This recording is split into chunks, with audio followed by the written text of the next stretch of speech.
এদিকে দেশের অর্থনীতির অন্যতম চালিকা শক্তি রেমিটেন্স বা প্রবাস আয় দিন দিন বাড়ছে। বাংলাদেশ ব্যাংকের তথ্য বলছে গেল ফেব্রুয়ারি মাসের পুরো সময় $2.53 বিলিয়ন রেমিটেন্স এসেছে দেশীয় মুদ্রায়, যার পরিমাণ দাঁড়ায় প্রায় 30,829 কোটি টাকার বেশি।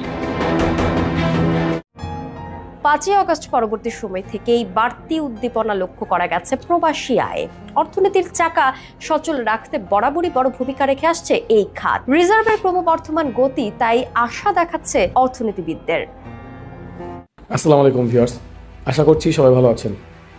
এখানে আমরা আপনাদের কাছে আজকে একটি গুরুত্বপূর্ণ নিউজ রিপোর্ট শেয়ার করতে যাচ্ছি।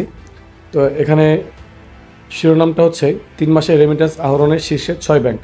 তো এই গত 3 মাসে রেমিটেন্সের শীর্ষে কোন 6 ব্যাংক রয়েছে সে বিষয়ে আমরা আজকে বিস্তারিত জানবো। তো চলুন একটু রিপোর্টটা বিস্তারিত পড়ে দেখি। তো এখানে বলা হচ্ছে চলতি বছরের জানুয়ারি থেকে মার্চ প্রান্তিকে 3 মাসে দেশে রেমিটেন্স এসেছে $885 লাখ। এসব রেমিটেন্সের অর্ধেকের বেশি এসেছে দেশের 6টি সরকারি বেসরকারি ব্যাংকের মাধ্যমে। এদিকে আলোচ্য সময়ে বিশ্বের বিভিন্ন দেশ থেকে রেমিটেন্স আসায় শীর্ষে রয়েছে যুক্তরাষ্ট্র, দ্বিতীয় স্থানে রয়েছে সংযুক্ত আরব আমিরাত ইউএই। কেন্দ্রীয় ব্যাংকের প্রতিবেদনে এ তথ্য উঠে এসেছে। প্রতিবেদন অনুযায়ী জানুয়ারি থেকে মার্চ প্রান্তিকে 3 মাসে দেশে আসা $885 লাখ মধ্যে ইসলামী ব্যাংকের মাধ্যমে এসেছে 14.44% বা $115.65 লাখ। বাংলাদেশ কৃষি ব্যাংকের মাধ্যমে এসেছে 7.73% বা $61.90 লাখ। অগ্রণী ব্যাংকের মাধ্যমে এসেছে 7.50% বা $60.03 লাখ। সোনালী ব্যাংকের মাধ্যমে এসেছে 7.40% বা $59.28 লাখ। জনতা ব্যাংকের মাধ্যমে এসেছে 7.28% বা $58.27 লাখ। ব্র্যাক ব্যাংকের মাধ্যমে এসেছে 6.49% বা $51.97 লাখ। আলোচ্য 6 ব্যাংক মিলে অর্ধেকের বেশি বা 50.84% রেমিটেন্স আহরণ করেছে। চলতি বছরের জানুয়ারি থেকে মার্চ প্রান্তিকে 3 মাসের যেসব দেশ থেকে অর্ধেকের বেশি রেমিটেন্স এসেছে সেগুলোর মধ্যে রয়েছে যুক্তরাষ্ট্র, সংযুক্ত আরব আমিরাত, সৌদি আরব, যুক্তরাজ্য।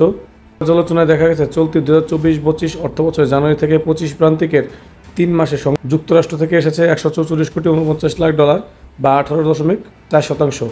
সংযুক্ত আরব আমিরাত থেকে রেমিটেন্স এসেছে $109.28 লাখ বা 13.65%।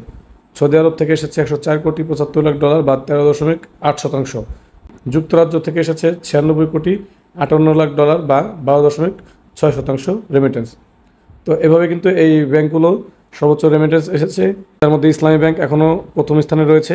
তো ইসলামী ব্যাংকে কিন্তু সবথেকে বেশি রেমিটেন্স আসে, যেখানে ইসলামী ব্যাংক কিন্তু অলরেডি বিগত সরকারের আমলে অনেক বিপদগ্রস্ত অবস্থায় ছিল এবং খুবই খারাপ অবস্থা থেকে তারা খুব দ্রুতই ইউটার্ন নিয়ে ঘুরে দাঁড়িয়েছে এই রেমিটেন্স আহরণের মাধ্যমে।